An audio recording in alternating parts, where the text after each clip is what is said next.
What is up mga sir? It's your boy again, Lil Vlog Moto 2.0.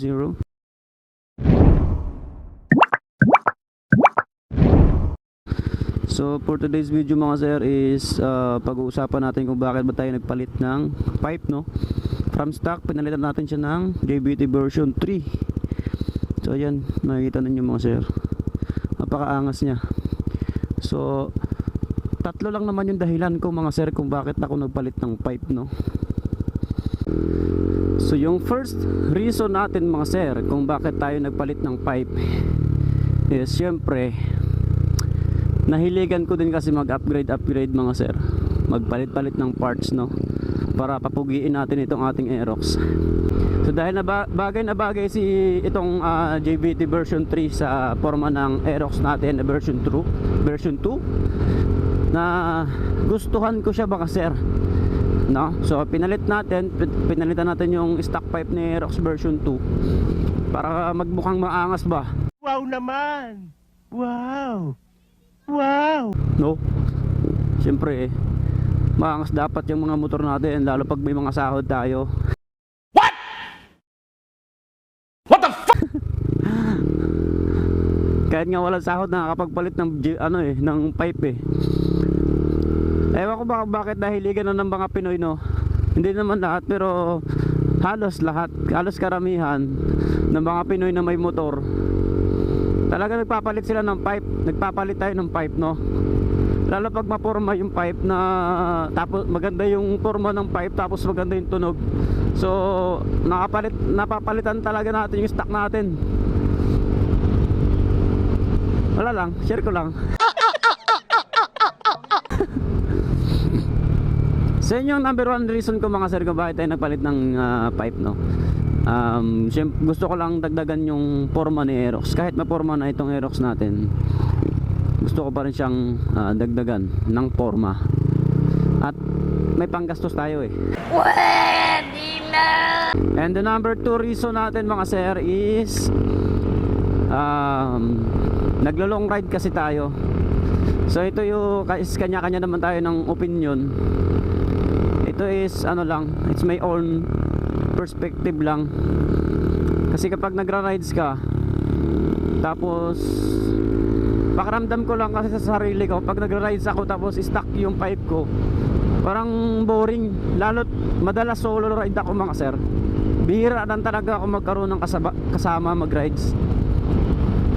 So yun, kaya naisipan ko rin magpalit ng pipe na maganda yung tunog para sa akin. Kanya-kanya naman kasi tayo ng gusto. So ito, nagustuhan ko yung tunog ni JBT version 3. So pinalit natin dun sa stock natin mga sir. Maganda talaga yung tunog niya. Around 2,000 to 3,000 RPM. Lang siya, smooth lang yung tunog niya. Medyo bass, malalim. Pero pag umaabot na ng yan, narinig niyo, kung narinig niyo yan, umabot siya ng 5,000 RPM pataas, sobrang sarap niya na sa tenga. Di totoo yan. Mulutong na siya. Kaya ito yung isa sa nagustuhan ko dito mga sir, sa JBT version 3 na to. Tsaka isa pang reason ko rin mga sir kung bakit nagpalit ako ng pipe na maririnig ako sa kalsada, it's para for awareness na rin ng mga ibang motorista. Malayo pa lang naririnig ka na nila. Hindi lang para talaga mag-ingay itong pagpapalit natin ng pipe, hindi lang din para talaga sa pangporma. Mayroon din itong safety feature mga sir, lalo sa mga ganitong lowest displacement na motor na hindi naman ganun ingay yung makina. Katulad ng mga inline 4 na kahit stock pipe lang, maririnig mo pa rin may parating na motor. Kasi maingay yung nila maingay yung tunog ng tambutso nila kahit stock lang. Dahil sa makina, malaki yung makina. Hindi katulad ng mga ganitong klaseng motor lang, maliliit lang ng displacement, maliliit lang na cc. So para sa akin, kailangan ko talaga siyang palitan, lalo't naglo-long ride ako. Yun nga kasi dahil sa for awareness lang din talaga ng mga kasama. Yung katulad ng ganyan, no? Naririnig niya na ako, kaya yan, tumatabi siya, di ba? Alam niyo na overtake ako. Yan isa sa dahilan, mga sir. Hindi lang para mag-ingay talaga. So kung naiingayan kayo, normal yun kasi nga maingay eh. Pero kung iisipin niyo na ano lang, given na kasi yung look, talagang mainis ka. Kahit ako minsan naiinis ako sa mga ano, dumadaan na mahingay yung tambutso. Yung ano ba, parang tunog lata, yung sumasabog talaga yung tunog nung nakakabuisit na tunog. Hindi naman siya nakaka-enjoy pakinggan, nakakabuisit na. Yung mga ganong pipe talagang mainis ka. Pero sa tingin ko naman pag mga ganitong pipe katulad ni JBT version 3, hindi naman siya ganun ka ano, bulahaw para sa ibang tao. Huwag mo lang siya bibiritin talaga kasi lulutong siya eh. Tulad niya, no? Pag binirit mo siya around 5,000 pataas RPM, lulutong siya eh. Makakabulahaw talaga siya.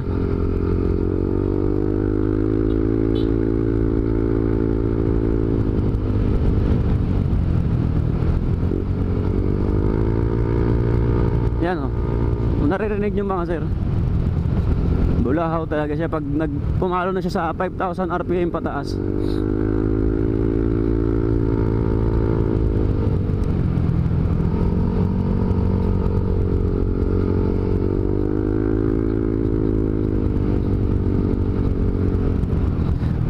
So ayun mga sir, no, kanya-kanya naman nga kasi tayo ng dahilan, ng reason kung bakit tayo nagpapalit ng pipe. Yung iba pang show, yung iba pang forma, yung iba gusto lang kasi lalo't pag sa mga highest displacement. So yun talaga karamihan, nagpapalit talaga ng mga pipe, loud pipe, no. Kasi mas nakaka-enjoy nga naman mag-rides kapag naka-pipe ka, aftermarket pipe. Nakaka-enjoy talaga mag-rides tapos naririnig mo yung tunog ng tambutso mo.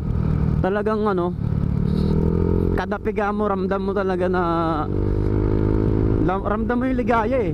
Kada piga mo eh, 'di ba? Oh. Woo. Basta pasurtihan na lang yan sa checkpoint mga sir. Sayang ang tato. Ako naman kasi pag naglo-long ride ako mga sir, ginagawa ko, kasi diba adjustable itong JBT version 3. Ang ginagawa ko, ano lang, smooth lang. Yung saktong may marinig lang ako ng lutong kapag tumaas na yung RPM. Hindi ko talaga siya ino-open talaga na ano, open talaga yung adjustan niya.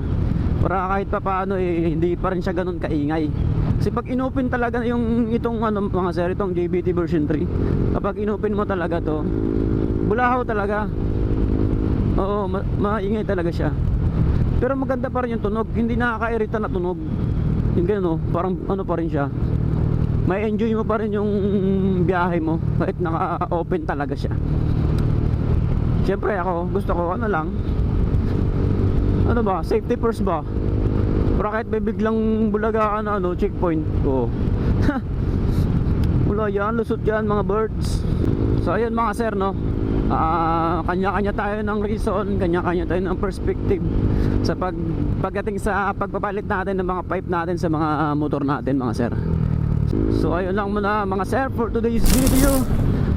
Sana patuloy nyo pa rin suportahan ang channel natin. Don't forget to subscribe, like, and hit the notification bell for more updates mga sir. Antabayanan nyo yung mga updates natin mga sir. Malapit na tayong palapit na yung long natin, rides natin ulit. So bago matapos ang taon, mag-aaroon tayo ng long ride, no mga sir. So abang-abangan yun. Alright, so see you sa ating next video mga sir.